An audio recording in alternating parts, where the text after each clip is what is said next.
Hello, and welcome to the Innovative Mindset Podcast. My name is Isolde Trachtenberg. I am your host, and I'm thrilled that you're here. Today, I'm going to talk about the importance of a daily creative practice, but also, and in addition to, the importance of taking concentrated time to do creative retreats is the best way I can say it. First of all, if you're listening to this on the day this episode comes out, it is November 1st, and it is the first day of NaNoWriMo 2021. NaNoWriMo stands for National Novel Writing Month, and thousands of people all over the world, but definitely many in the USA, do NaNoWriMo. It's how do I explain it? You basically dedicate yourself to writing a novel through the month of November, and you win, quote unquote, by going for 50,000 words. And there's a way to enter how many words you've written, and there are lots of people that are doing it at the same time as you, and you can buddy up, and there are all sorts of sort of helpful tips and tricks along the way. And so the importance of NaNoWriMo, of course, is that you need to dedicate yourself to something like 1,667 words written a day. And that, of course, means that you have to take time every day through the month of November in order to win, to do it. You might write 3,000 words one day, you might write only 500 words the next day, but the point is, every single day you're going to have to take time to write the words that you're supposed to write. And there are lots of different habits that you can build for that. You can write first thing in the morning, you can write during lunch, you can spend your evenings writing.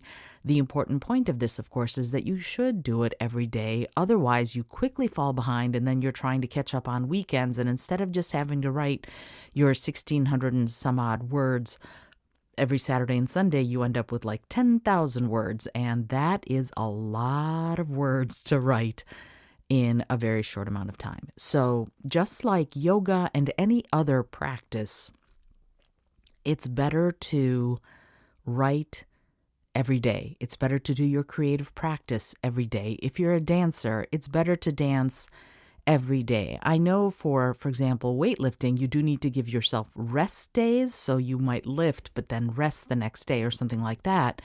But with creativity muscles, and that's what you're doing, is you're keeping your muscles built and active and live and ready to do what you want them to do, it's best to do it as much as possible every day. It's closer to a yoga practice physically than it is to a weightlifting practice, because yoga, you can do some form of yoga every single day, even if you don't do an hour every day. What they say is 5 minutes a day of yoga is better than 3 hours once a week.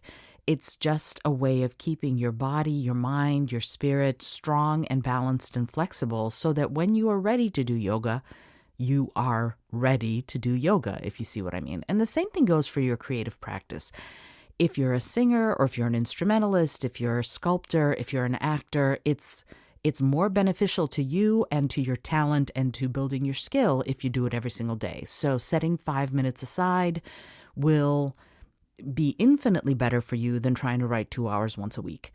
And that's what I'm going to encourage you to do, is if you can eke out time, take a 25-minute lunch instead of a half-hour lunch, and spend 5 minutes even on your creative practice, that will be infinitely more helpful to you than if you go, on Saturday afternoon, I'm going to spend 3 hours. I promise you, you will make more progress, you will improve, you will build your skills much better and much faster if you do even a short amount of time every single day than if you do it 3 hours once a week. And now I'm about to turn all of that on its head and say the following. One of the things that I love to do is writing retreats. Actually, I should say they're creativity retreats. And one of the things that I used to do with my husband, Rich, who, if you've listened to the show, you know that he's a clown and a performing artist and a visual artist, and he's amazing. And he and I and another friend of ours, Michael Doherty, used to do this thing where we used to we would rent a house, and we would time it so that we were going at a time nobody wants to go. And that was the week between Christmas and New Year's. We would take through the 3 days when nobody ever wanted that place, so it was at a discount. And we would take 4 days, 3 nights, at this house in West Virginia, and we would rent the whole house out, which was not that expensive, and we would do nothing but creative work for that time. So I would wake up in the morning and, well, I admit I would do my yoga because I've been doing yoga daily for the better part of 25 years now. And I would go sit in the hot tub because there was a hot tub. We were on a mountain and there was a hot tub, and you sit in the hot tub and sometimes the snow is falling and you can sit in the hot tub and have snowflakes melt on your cheeks while you're sitting on the hot tub watching the sunrise over the mountains. It was amazing. But anyway, I digress. So I would wake up, I would do my yoga, I would take a hot tub, and then I would sit down and face the mountains and I would write a novel. That's what I was doing. I could and did sometimes bring my guitar or my fiddle and work on that, but it was concentrated time like a job.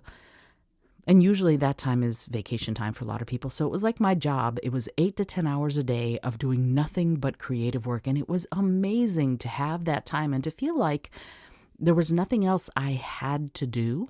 I don't know if you're like me, but if I'm trying to create at home, if I'm trying to write or practice or anything, there is always something that comes into your consciousness that you ought to be doing. Oh, I should do laundry, or I should fold laundry, or I should do the dishes, or I should vacuum, or I should scoop the kitty litter, whatever it is that comes into your consciousness that you ought to be doing it. When you sit down to do your creative work, it will come in if you're in your house. So sometimes you need to just go and have a mini retreat elsewhere. I go to the library. That's one of my favorite places to go. I'm also a big proponent of cafes. But if you want to go somewhere that is free, libraries are free, and you can take a little corner for yourself, set your stuff up, and work to your heart's content on your creative practice. If it's a loud creative practice like musical instrument, then you might want to go to a park or something and practice there. But if you can do your creative practice kind of quietly, the library is perfect. And you can do a 3-hour retreat. So even if you are already doing your 5 to 10 to half an hour a day of your creative practice, and I hope you are, I encourage you to, because I think it will fill your soul in a way that you cannot even imagine. Taking time to do concentrated work, like doing a retreat every once in a while, will be amazing. I have written novels doing this. I've edited books. I've edited other people's books. I've spent time really delving into my own sort of unique creative genius. And you know that I believe we each have a unique creative genius inside us. So I highly recommend that you take the time to do that. And if the retreat is 2 hours at the local library, then by gum, it's 2 hours at the local library. What matters is not how long or how expensive. What matters is that you dedicate the time. If you have a daily practice and you can keep doing that daily practice, that will be awesome. If you can take the time to do concentrated retreats every once in a while, it can be once a month, it can be once a week, it can be once every 6 weeks, it can be 6 months, or like we used to do once a year. There were no excuses. There was nothing to take me away from the work I needed to do and wanted to do. I had nothing standing in my way from just unleashing that creativity in whatever way I needed to and wanted to focus on. And that's one of the best times to do it. When you have that freedom to create, it's magic. It will free you up. It will unleash your own imagine if you will. That's the most important thing. So I highly, highly, highly encourage you to do that, to find a way to take those retreats. And if you can do it with friends, if you have the money and you can rent a space and go do that, that would be amazing. If you don't, the library is an amazing place to go do that retreat for 5 hours, for 3 hours. Nothing will stand in your way from taking the time to honor your creative muse and to follow that creative muse in a way that will feel productive and full of possibility. I hope that you've enjoyed today's episode on creativity, and I am super excited to talk with you more about this. And I just realized that if you're listening to this, you're listening to it on November 2nd, not November 1st. Sorry, November 1st's guest. Remember, on Mondays, I interview innovators, creative peak performers, people who are working in the social impact, environmental, and animal rights space, who are doing things to change the world. The more I think about it, the more I'm really convinced that innovation is creative thinking added to the desire to change the world. That's what innovation is all about. And if it's driven by compassion or empathy, so much the better. So that to me is what Mondays are all about. Tuesdays are always about creativity. Wednesdays are compassion, where I focus on how that compassionate part of us can drive our world-changing creativity and innovation. Thursdays are about collaboration. And of course, right now I am reading you my book. You're actually getting to hear the audiobook that no one has ever heard before because I'm creating it every Thursday. Speak from Within, how to engage and inspire and motivate any audience, and how to overcome public speaking phobia, which I did when I was younger. I had one and I overcame it, and I give my techniques for overcoming a public speaking phobia in the book. So if you listen every Thursday, you're going to be able to hear that. And then on Friday, I talk about the last component of innovation, which is mindfulness. In order to innovate, we have to be aware. We have to build that awareness muscle, and we have to know that there's something that we need to do, that there's a problem to be solved, that there's a what if or an imagine if out there. If you are not mindful, if you are not present, you're going to miss some of those. So being mindful is one of the keys to all of this. Anyway, one